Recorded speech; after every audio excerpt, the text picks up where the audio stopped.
প্রবাসীদের সেবায় সব সময় খোলা থাকবে আরব আমিরাত বাংলাদেশ দূতাবাস ও দুবাই বাংলাদেশ কনসুলেটের দরজা। প্রবাসীদের সুবিধার্থে আরও বেশ কিছু কর্মসূচি নেওয়া হবে আগামীতে।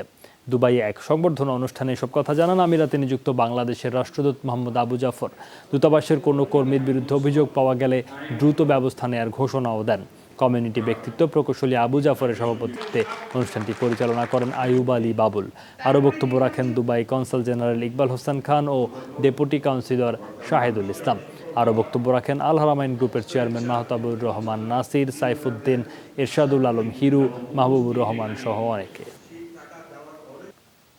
কোনো অসম্ভবই অসম্ভব নয় যদি আমাদের সামনে আপনারা যারা উপস্থিত আছেন তাদের ভালোবাসা থাকে, তাদের আন্তরিকতা থাকে, সহযোগিতার মনোভাব থাকে এবং আমরা দূতাবাস বা কনসুলেট সবাই যদি একসাথে কাজ করি তাহলে কিন্তু যে প্রত্যাশার পাওনা আপনারা উপরে তুলে ধরেছেন, যেখানে আপনারা নতুন করে বার সেট করেছেন, সেটি কিন্তু অ্যাচিভ করা খুব আমাদের জন্য কঠিন কাজ হবে না।